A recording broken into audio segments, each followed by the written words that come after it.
Hello friends, welcome back to my YouTube channel. तो फिर से आप लोगों को हमारे इस नए वीडियो में स्वागत है। और यह वीडियो आपके लिए काफ़ी ज़्यादा महत्वपूर्ण है, क्योंकि हम इसमें आप लोगों को बताने वाले हैं हिंदी में वर्णिका का सब्जेक्टिव क्वेश्चन जो आएगा कब 2025 में आएगा, क्योंकि जो आएगा वही पढ़ना है। तो हम गेस देते हैं, क्वेश्चन सारा नहीं पढ़ना है, जो बताएंगे वो वही पढ़ना है जो आ सकता है, क्योंकि हम भी तो दिए हैं मैट्रिक एग्जाम, हमें भी मालूम है कि कैसा क्वेश्चन पूछ सकता है। ठीक है, तो आप लोग अंत तक देख लीजिएगा कौन सा क्वेश्चन आपके लिए महत्वपूर्ण है और आने की संभावना है, वही क्वेश्चन हम बताएंगे। ठीक है, तो बिना टाइम वेस्ट किए चलते हैं क्वेश्चन की ओर। तो इसको मिटाया जाए, हिंदी सब्जेक्टिव क्वेश्चन बताएंगे।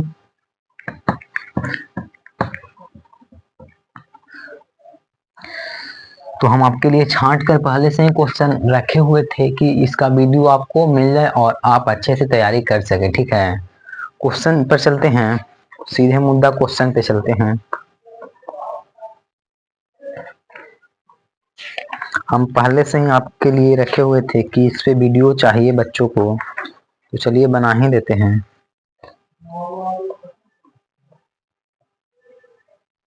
यहाँ का शायद एक पेज निकल गया होगा। ठीक है, देख लेते हैं थोड़ा सा, उसके बाद स्टार्ट किया जाएगा।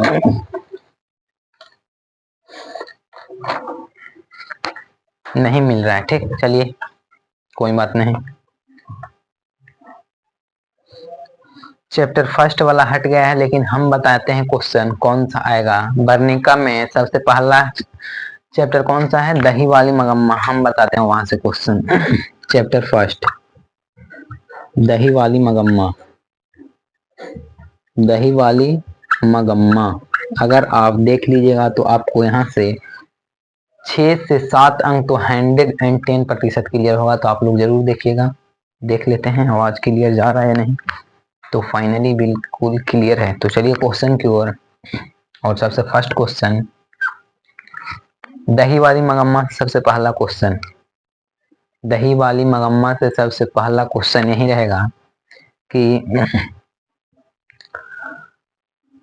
क्वेश्चन रहेगा कि मगम्मा को मनाने के लिए सास ने कौन सा तरीका को अपनाया था। क्वेश्चन, नजम्मा ने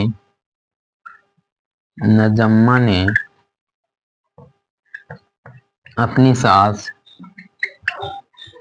को मनाने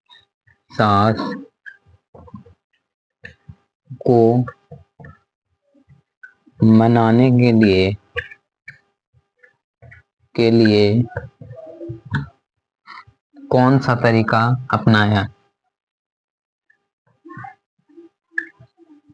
कौन सा तरीका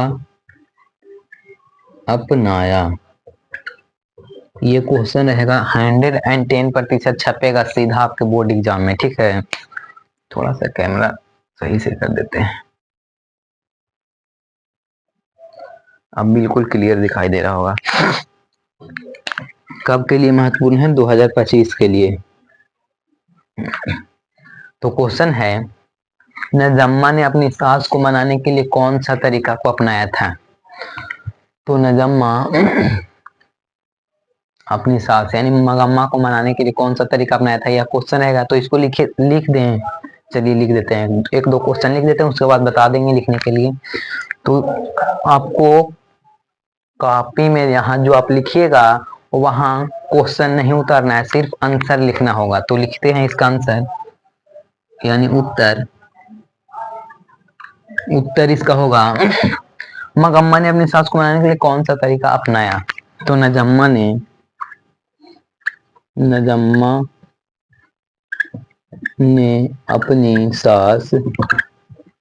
अपनी सास मगम्मा को मनाने के लिए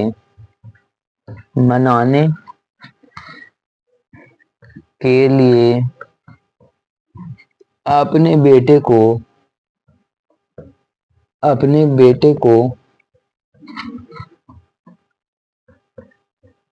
दादी के पास अपने बेटे को, तो बेटा यानी मगम्मा के पोते बेटे को मगम्मा के पास भेज दी। मगम्मा के पास भेज दी, जिससे जिससे मगम्मा मान जाती है। अपने मन से लिखे हैं, कहीं पे देखे नहीं है, अपने मन से। और आपको भी अपने मन से ही लिखना है आपके एग्जाम में, क्योंकि जो अपने मन से लिखता है वही को अच्छे मार्क्स मिलता है। और जो सेम टू सेम कॉपी कर देगा, कॉपी वाला नंबर नहीं मिलेगा। वो बस समझ जाता है कि यह बच्चा सिर्फ रटा हुआ है, और वहाँ क्वेश्चन पेपर में लिखा है कि विद्यार्थी यथासंभव अपने ही शब्दों में उत्तर दे, इसलिए आप लोग बना बना के लिखिएगा। क्वेश्चन काची था, नजम्मा ने अपनी सास को मनाने के लिए कौन सा तरीका अपनाया। तो इस पर बहुत सारे टाइप का आंसर हो सकता है, तो मगम्मा, तो चलिए इस पे हम ही बोल देते हैं काम।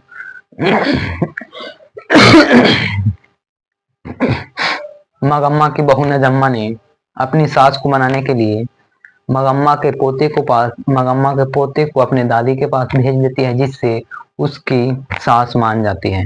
ठीक, ये एक हो गया जो बोले अभी, एक लिखे हैं जो देख सकते हैं। दोनों में अंतर है कि नजम्मा ने अपनी सास मगम्मा को मनाने के लिए नजम्मा ने अपनी सास मगम्मा को मनाने के लिए अपने बेटे को किसके पास भेज देती है, मगम्मा के पास भेज देती है, जिससे उसकी सास मान जाती है। अक्सर आप लोग गांव में देखे होंगे, सास और बहू में जब लड़ाई होता है तो पोता और पोती यही है जो दोनों को आपस में मिला देते हैं। ठीक है, आप लोग देखे भी होंगे। तो फर्स्ट का आंसर यही होगा, ठीक है। तो गेस क्वेश्चन समझ लीजिए, यहाँ का यही है गेस। पहला क्वेश्चन मिल गया, आने की संभावना 100% है। अगला नंबर क्वेश्चन,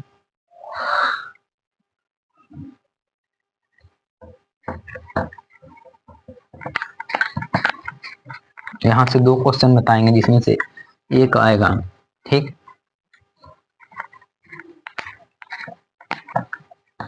सबसे महत्वपूर्ण क्वेश्चन बताते हैं, क्योंकि 2 क्वेश्चन तो बताना है, जिसमें से एक तो 110% आएगा, यानी दोनों ही महत्वपूर्ण क्वेश्चन है।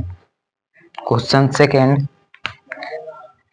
लिख भी देंगे, चलिए लिख देंगे आंसर। ठीक है, क्वेश्चन सेकेंड है कि रगम्पा मगम्मा से क्या चाहता था। हमें देख लीजिए, हमें याद भी है, हमें पता है कि क्या पूछेगा आपके एग्जाम में। ठीक है, उसी प्रकार के हम क्वेश्चन लेके आए और हम खुद से आंसर दे रहे हैं, ना कि किसी के यहाँ देख रहे हैं। क्वेश्चन है, रगम्पा मगम्मा से क्या चाहता था। छपने वाला क्वेश्चन,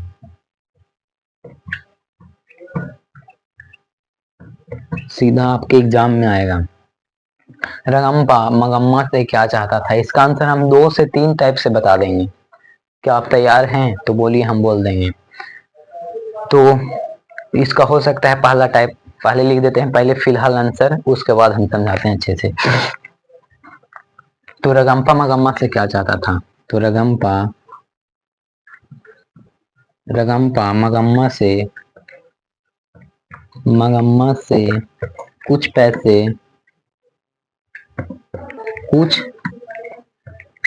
पैसे कर्ज लेना। इससे पहले एक पॉइंट और है, पहले तो और अच्छा से उसका आंसर याद होगा। ठीक, आंसर है, रगम्पा गांव का जुआरी व्यक्ति था। सबसे पहला पॉइंट, रगम्पा गांव का जुआरी व्यक्ति था। ठीक हो गया। और वह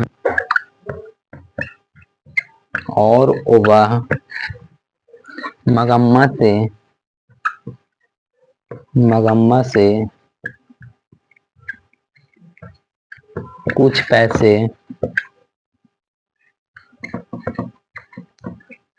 कर्ज लेना चाहता था। देख लीजिए इसका आंसर पहले। यहाँ से दो क्वेश्चन हैं जो दोनों क्वेश्चन काफी ज्यादा महत्वपूर्ण हैं। चलिए इसको समझते हैं और हम 2 से 3 को आंसर इसका बता सकते हैं। हमारे पास है वह आंसर, हम अपन मन से बना सकते हैं। जैसे आप लिखिएगा अपने एग्जाम में क्वेश्चन था रगम्पा मगम्मा से क्या जाता था, तो हम लिखें इसका आंसर रगम्पा गांव का जुआरी व्यक्ति था। आपको भी पता है कि गांव का जुआरी व्यक्ति ऑब्जेक्टिव है, गांव का जुआरी व्यक्ति कौन था, रगम्पा। तो रगम्पा गांव का जुआरी व्यक्ति था। ठीक, उसके बाद और वह मगम्मा से कर्ज लेना चाहता था। और इसको लिख सकते हैं कहानी शीर्षक गद्यखंड वर्णिका पाठ से लिया गया है, जिसमें मगम्मा के गांव का एक जुआरी व्यक्ति रगम्पा जो मगम्मा का हाथ भी पकड़ लेता है और उससे कर्ज लेना चाहता है। इस प्रकार से भी लिख सकते हैं, या सीधा से लिख सकते हैं कि रगम्पा जो गांव का जुआरी व्यक्ति था और मगम्मा को रास्ते में वह हाथ भी पकड़ लिया था और उससे बोलता था कि मुझे कुछ कर्ज की जरूरत है। ऐसे भी लिख सकते हैं। सबसे आंसर सटीक यही है। ठीक है, तो आई होप आपको यहाँ तक समझ में आ गया होगा। मगम्मा अपना पैसा कहाँ जमा करती थी, इसका आंसर आप कमेंट कीजिएगा। ठीक है, आगे बढ़िए। चैप्टर 2 में आते हैं। तो चैप्टर 1 से 2 गेसिंग क्वेश्चन मिल गया, दोनों इंपॉर्टेंट। चैप्टर 2, चलिए पहले इसको मिटाया जाए। इसी प्रकार से हम सभी विषय का एक वीडियो आपको देंगे।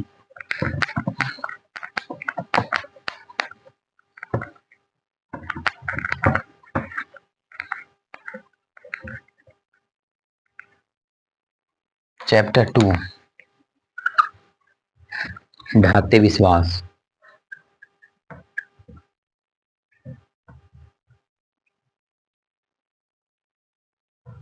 ढाते विश्वास, इसके लेखक कौन है, सातकोड़ी होता। सातकोड़ी होता। जन्म कब हुआ था, कमेंट कीजिएगा। जन्म हुआ था 29 अक्टूबर 1929 ईस्वी को मयूरभंज में। ठीक, तो ढाते विश्वास चैप्टर 2, इसमें कौन इंपॉर्टेंट क्वेश्चन है जो हम गेस करके लाए हैं आपके लिए। क्वेश्चन है, यहां से क्वेश्चन आ सकता है कि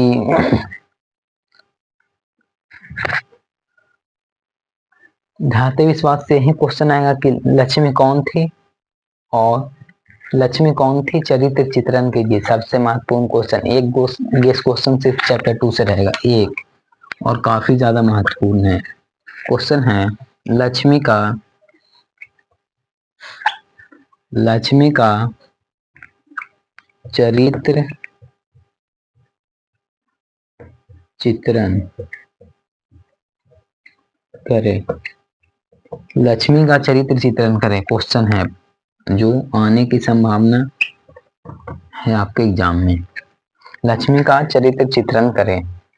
तो चलिए इस पे हम बनाते हैं, लिखते हैं, अपने मन से खुद लिखेंगे लक्ष्मी का चरित्र। ओ भाई लाइट बार बार डैमेज क्यों हो रहा है। लक्ष्मी का चरित्र चित्रण कीजिए।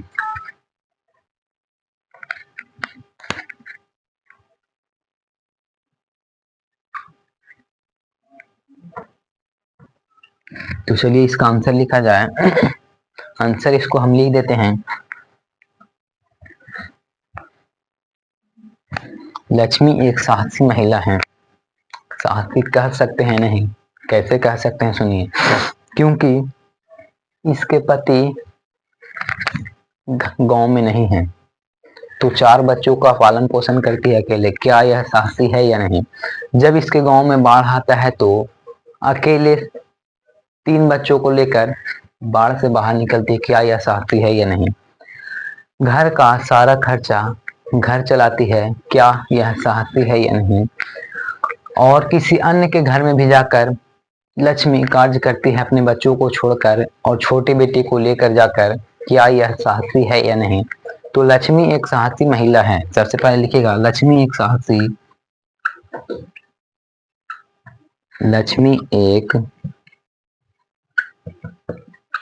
साहसी औरत है। औरत या महिला भी लिख सकते हैं, औरत है। क्योंकि आखिर है तो क्यों है? क्योंकि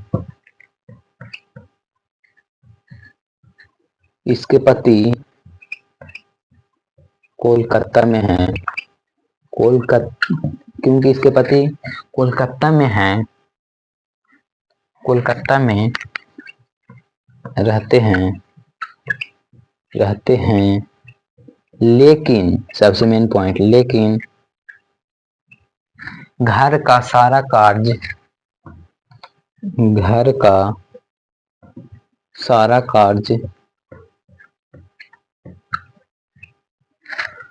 सिर्फ अकेले कौन करती है? लक्ष्मी।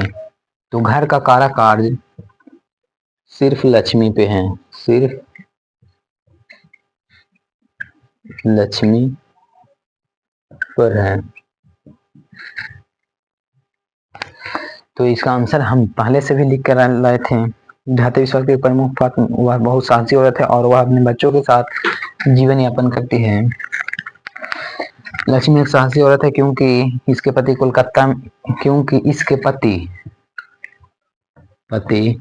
कोलकाता में रहते हैं, लेकिन लक्ष्मी घर का सारा काज करती है और अकेले ही और अपने बच्चों का पालन पोषण करती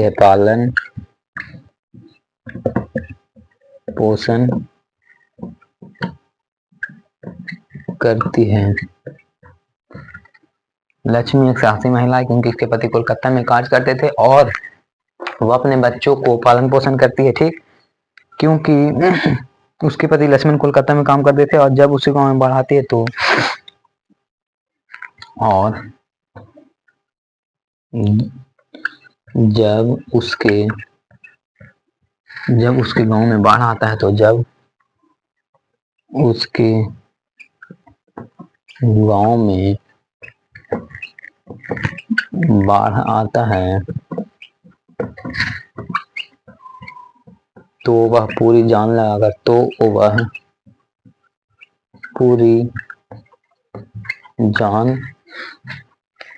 लगाकर अपने और बच्चों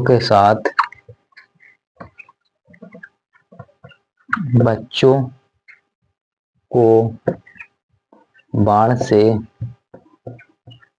बाहर निकालती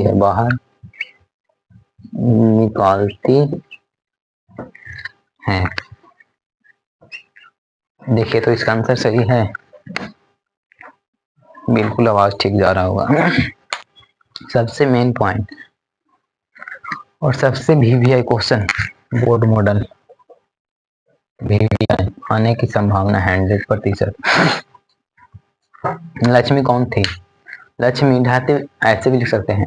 एक आंसर और सुनिए हमारे मुंह से, अगर अच्छा लगे तो यही लिख लीजिएगा।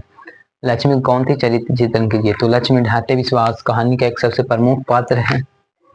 इसके पति लक्ष्मण कोलकाता में कार्य करते हैं। जब लक्ष्मी गांव में बाढ़ आता है तो वह अपनी पूरी जान लगाकर अपने खुद और अपने बच्चों को भी इस बाढ़ से बाहर निकालती है। तो क्या यह साहसी औरत है? जी बिल्कुल। लक्ष्मी का घर किस बांध के नीचे था? कमेंट कीजिएगा आंसर। लक्ष्मी के गांव का पढ़ाकू लड़का कौन था? लक्ष्मी के ससुर कहाँ मारे गए थे? लक्ष्मी के कितने पुत्र और कितनी पुत्रियां थी? तो लक्ष्मी के 2 पुत्र 2 पुत्रियां। इसके पति कोलकाता में है। इसके ससुर याति के श्री जो बाढ़ को बनाते हुए उसमें दब के और चल बसे थे। लक्ष्मी के दो पुत्री और दो पुत्र थे। लक्ष्मी गांव का पढ़ाकू लड़का गुन्नी। लक्ष्मी के बड़े लड़के का नाम क्या था? कमेंट कीजिएगा इसका आंसर आप लोग। लक्ष्मी किसके यहाँ जाकर कार्य करती थी? तो लक्ष्मी तहसीलदार साहब के यहाँ जाकर सारा कार्य करती थी। तो चलिए, आई होप यहाँ तक आप लोग समझ गए होंगे। अब बढ़ते हैं चैप्टर नंबर 3 की ओर। चैप्टर 3 है माँ। तो आने की संभावना है। चैप्टर 3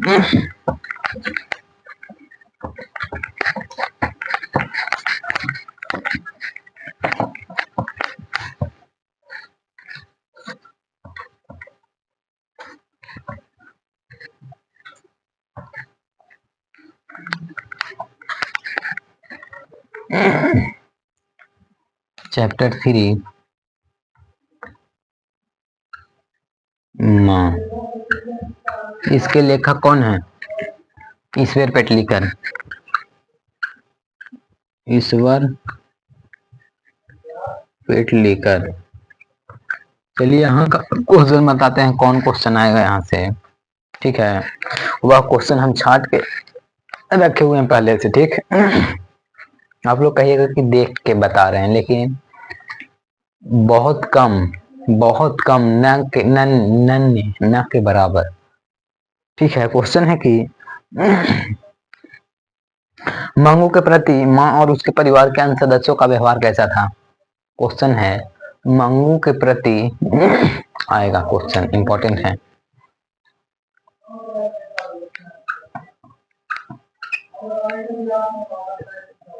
मंगू के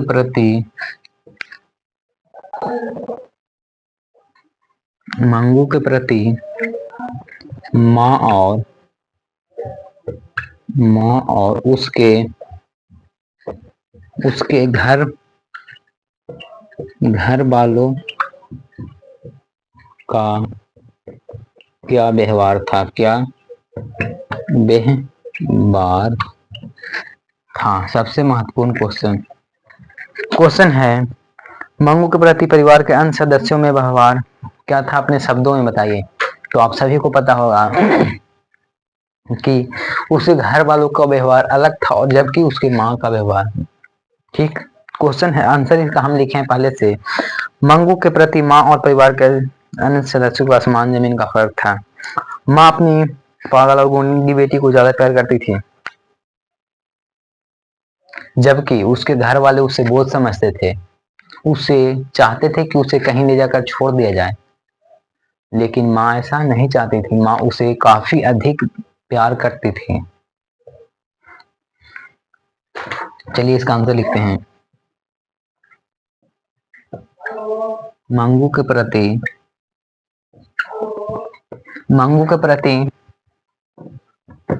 माँ और घर वाले को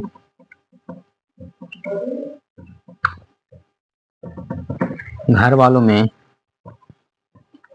आसमान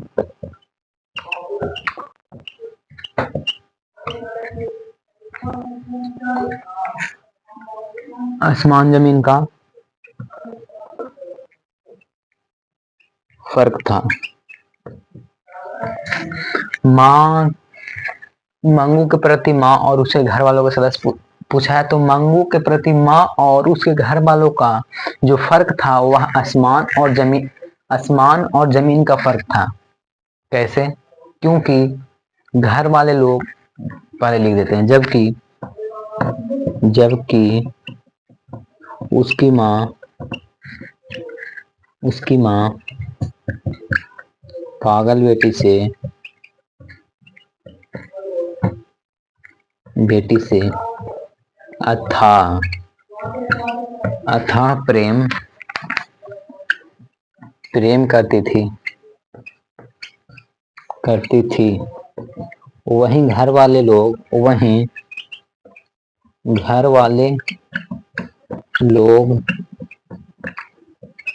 मंगू को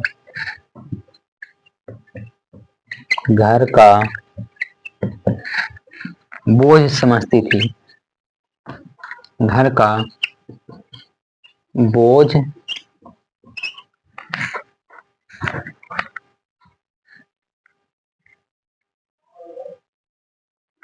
घर का बोझ समझती थी। वे लोग चाहते थे कि वे लोग चाहते थे कि मंगू को कहीं छोड़ दिया जाए, कहीं छोड़ दिया जाए। आंसर देख लीजिए, उसको हम समझाते हैं अच्छे से एक से दो टाइप करके। अब यहाँ से हम सिर्फ आपको क्वेश्चन लिखवाएंगे क्योंकि टाइम बहुत ज्यादा हो रहा है और वीडियो अपडेट होने में टाइम लगता है। ठीक है, तो हम सिर्फ बताएंगे और कैसे लिखना है वह भी बताएंगे, लिखेंगे सिर्फ नहीं। ठीक, इतना क्वेश्चन हम लिख दिए। अब समझिए, मंगू के प्रति माँ और उसके घर वालों का क्या व्यवहार रहता था, यानी माँ क्या समझती थी मंगू को और उसके घर वाले लोग मंगू को क्या समझते थे।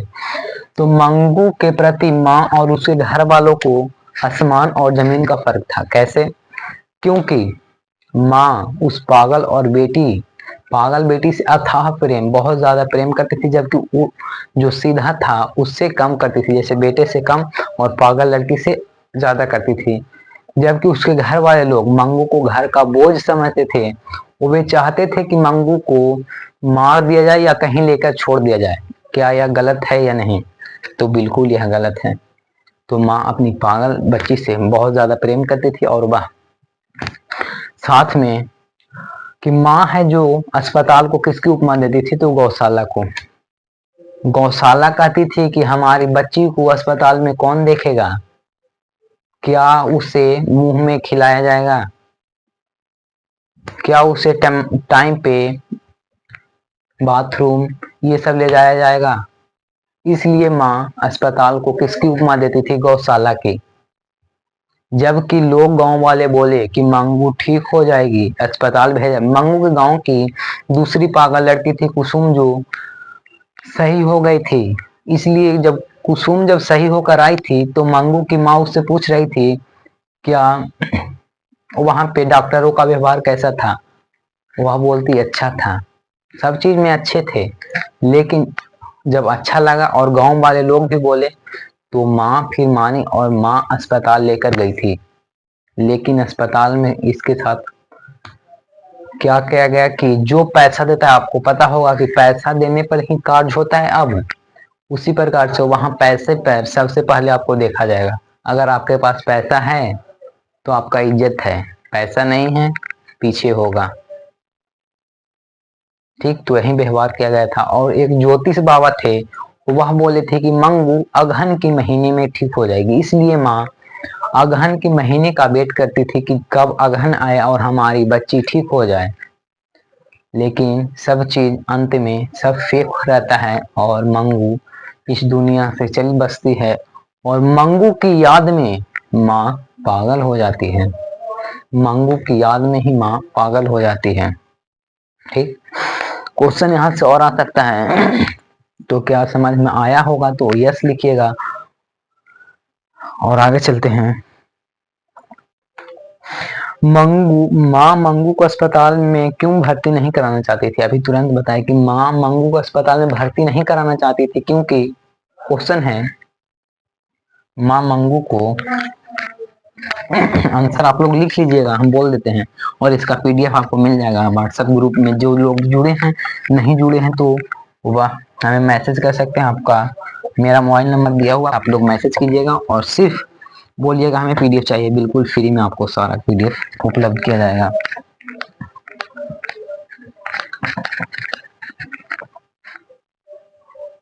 कुछ भी अगर आपको कुछ भी जानकारी लेना है पीडीएफ, तो इस नंबर पे 9471619283 पे हमसे कांटेक्ट कर सकते हैं और आपको पीडीएफ बिल्कुल फ्री में दिया जाएगा।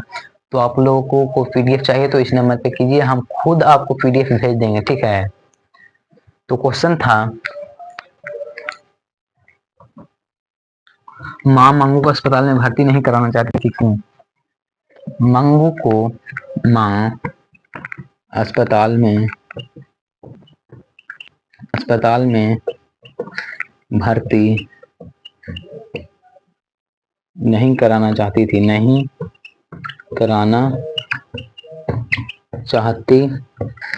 क्यों?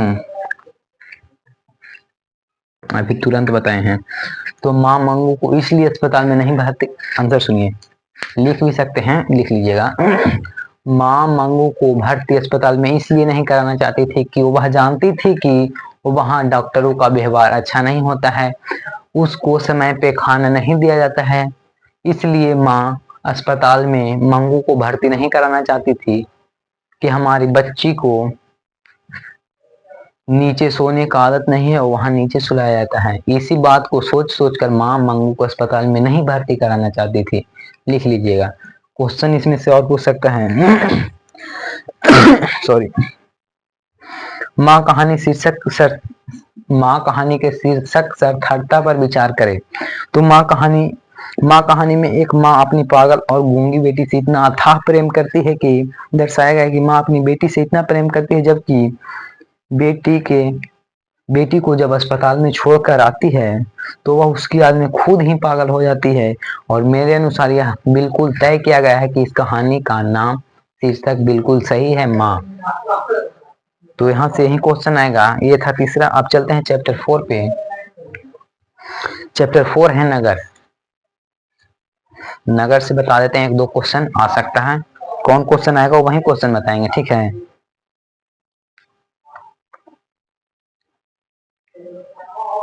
यहाँ से आ सकता है, पापती कौन थी और उसे शहर क्यों लाया गया? पापती कौन थी और वह शहर क्यों लाई गई थी? सबसे महत्वपूर्ण क्वेश्चन यही आने की संभावना है। पापती कौन थी और वह शहर क्यों आई थी? ये रहा क्वेश्चन, इसका आंसर सुनिए।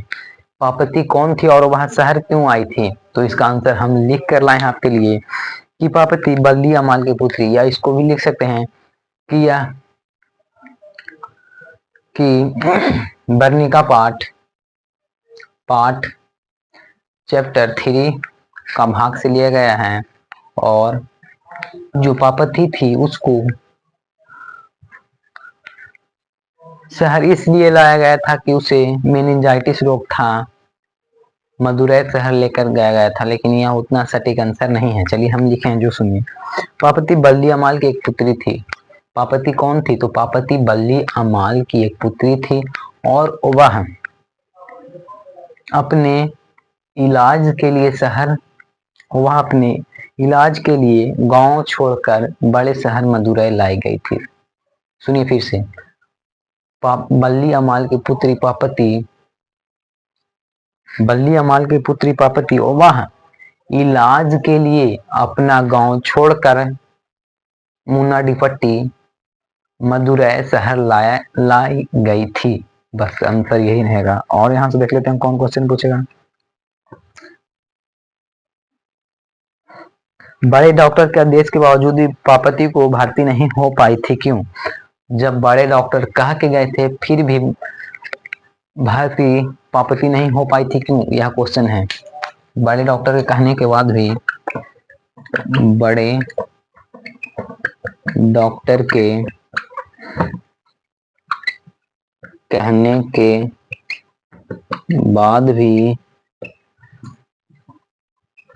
पापती